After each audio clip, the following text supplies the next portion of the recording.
Hello, everybody. You are welcome to Clear Minds and Self Healing. My name is Aso, and I'm really happy to have you here today.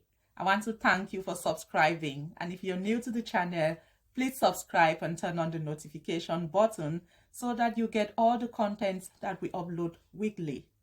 Now, today, I want to talk about self-love. I want to talk about how you can build on your self-esteem. Get yourself this empowered image that I've been talking about in the previous videos. We've done a lot of reflection on how you need to cross over from one season to the next, on your scars and how they have a value based on how you survive those incidents and the lessons that you learned from them. We've talked about your destination and what happened to it. And all that reflection is telling you to take action, to do things, to be empowered, to be confident. But how? How do you do that? I'm going to give you 10 strategies today to help you to start building on that self-image that we've hinted in previous videos. And today I want to title this message Mobile Homes, because I truly believe that that's what we are. We are mobile homes. We walk into all the rooms of our homes. We carry ourselves to work and into all the other external relationships of our lives. And I want us to build concrete foundation walls on this body, these minds, these souls, and these hearts, because we need those layers. We need the power. As human beings, we invest in others. We build our homes in external relationships, romantically, employment, socially, and we put so much emotion and time and value on those relationships, so much so that when things go wrong and we lose those relationships or those things, we go homeless. We go homeless in those broken moments where we feel betrayed, where we feel abandoned and heartbroken. And the worst part of it is we sink so low because we haven't placed enough power, value, and strength in ourselves. The value that will make us see ourselves as too good for those muddy floors that we've sunk to. The strength that will tell us to get up and dust off and keep walking. Because sadly, we don't see how we can elevate ourselves to reach those levels where we were at those times when we were happy in those relationships or leading those companies or owning those companies. But if you build on yourself and you're that mobile home, you'll never be homeless because you're now included and empowered.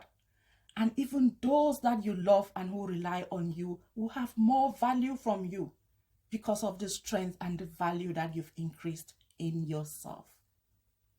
When we rent or buy homes, we invest to make sure that every sofa and every painting on the wall fits perfectly.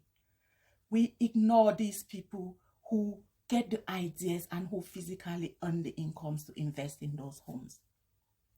We are all aware that home is where love is. Home is where peace is. And home is where respect is. So why are you not home? Why are you not the most valued home in your life?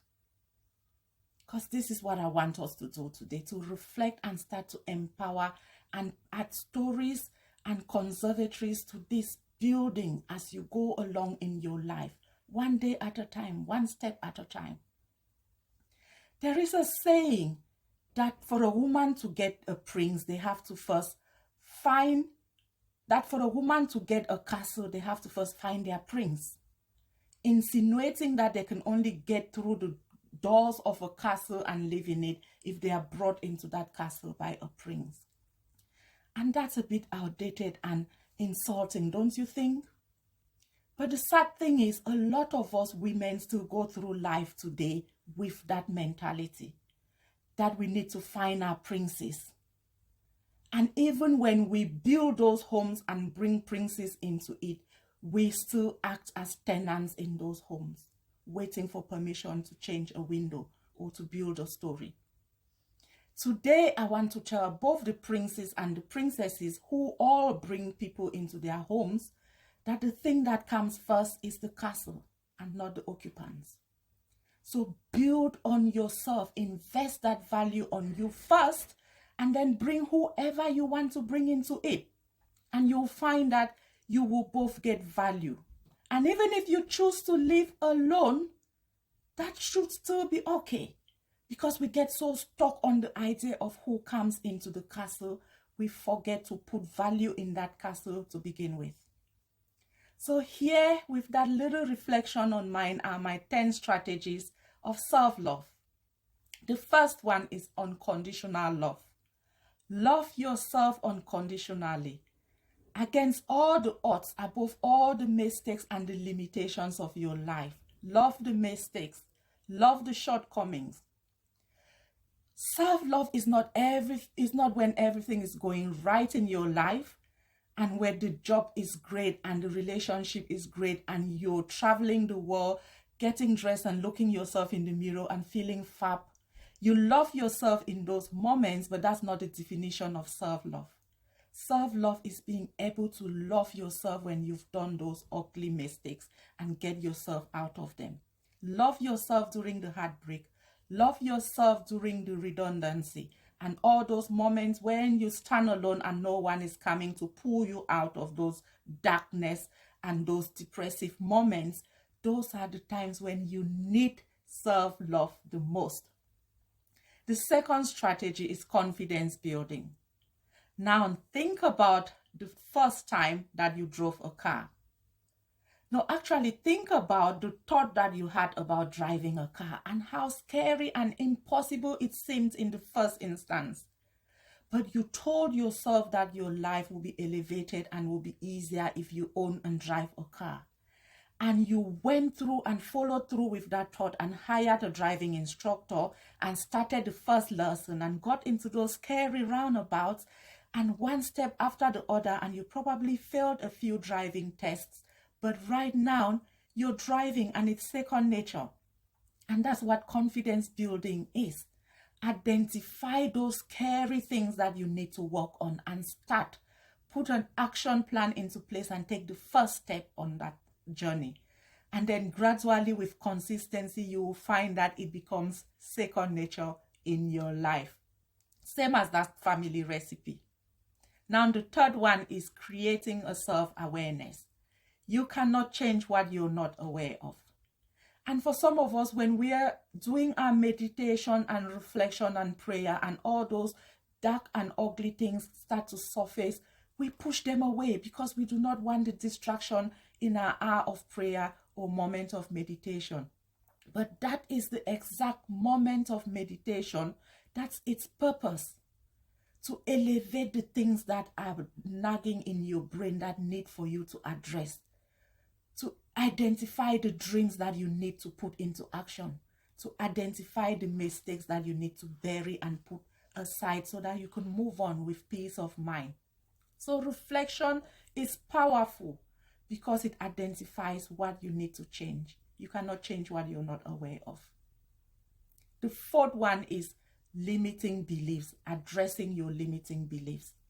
We have so many excuses as to why we are not taking the steps that we need to be taking in our lives, why we are sitting in these broken positions, why we see some people as too far out of our expectations and certain jobs.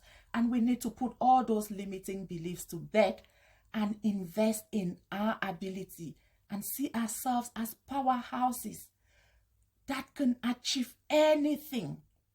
As you're aware, our dreams do not live in our own homes. They live in faraway destinations and postcodes that we need to elevate ourselves to be able to travel to those dreams. We need to become power self-service pickup vans for those dreams and go and get them.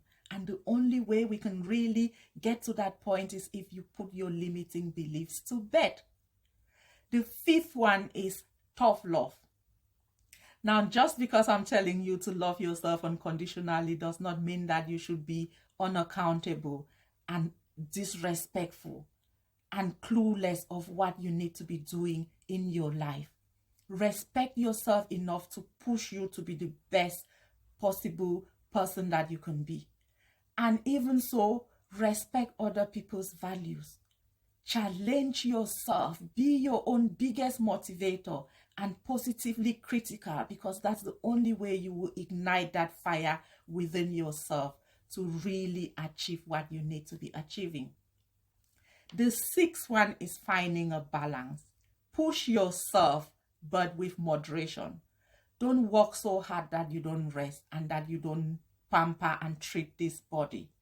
Find a balance. Even when you're dreaming, make sure that your dreams are realistic, because sometimes we crash and burn because we reach too high without taking the time to set foundations, or we reach for unrealistic dreams, always looking for that greener pasture whilst stepping all over the loving and faithful friends and family that you have.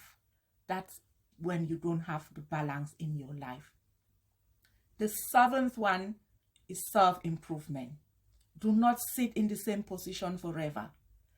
Do something to elevate yourself. Get into some groups that will teach you and pull things out of you. Do a course, read a book. Be always persistently trying to improve yourself tomorrow from who you were yesterday. We've heard of those horrid stories of our loved ones who bring over partners from abroad to come and elevate them. And they send them to school so that the value that they bring to the family financially should increase. But sadly, they keep themselves in the same positions and elevate the others to a point where they start seeing the identity clash in the relationship. And in cases where this go wrong, mental health, depression, and the guns come out. And as tragic as that is, and selfish and insensitive on their part, you should elevate yourself, first of all, for you. Because the truth is, we want to see ourselves grow. And when we sit in the same place, we are silently disappointing ourselves. So push yourself just as much as you push them. Grow together and stop putting your value on others and expecting them to be the ones who elevate you out of this current position. The eighth one is mindset. Now you can only change all these things that we've talked about by really changing your mindset, your thought processes, the value that you put on yourself, the abilities that you think you have, the value of those cars, and what you're really capable of. Now, the ninth one is imagined reality. An imagined reality is how you are going to reach those goals by first imagining them. Because in the beginning, they are not here, they are unknown. So it's that imagination that is going to motivate you enough to work towards their achievement. Fake it until you make it, but whilst faking it, make sure that it's real and it's consistent and it's ongoing. The 10th one is forgiveness. Forgiveness and gratitude. We did the bury your corpse video because all those things that we carry around are heavy and toxic. Dig a grave and put all of them into it. Be grateful for what you have now. All the little things, because if you look, you will find something to be grateful for. Those are my 10 strategies. Unconditional love, confidence building, self-awareness, limiting beliefs, tough love, finding the balance, self-improvement, mindset, and imagined reality, and forgiveness and gratitude. You have it in you. We are all born with skills. We are all born with purpose. But we let the scars and the traumas and the discrimination and people's definitions scare us from reaching our full potential. So today we want to invest in you and make you a powerhouse so that your concrete walls will enable you to then furnish all the other homes that you love and live in. And when you build those walls and you add those stories on yourself, be open and supportive and inviting enough to bring tenants into those homes, to act as a refuge to those who are suffering, to let your concrete walls act as a support poster to other people. Don't be an island. Don't be selfish. Don't be stagnant and hateful and push people away. So build on you so that everyone else around you can enjoy that value that you embody. That is my message for you. And I hope these few little strategies can just really bring out something in you, because sometimes we sit here and we expect other people to come and change our circumstances. And that is really good if we have those people. But whilst we are waiting, let's start doing something for ourselves. Let's start doing something for those that surround us and those that we love. So thanks for listening, and I hope you can put these into use and really start seeing a few results. Take care. Bye.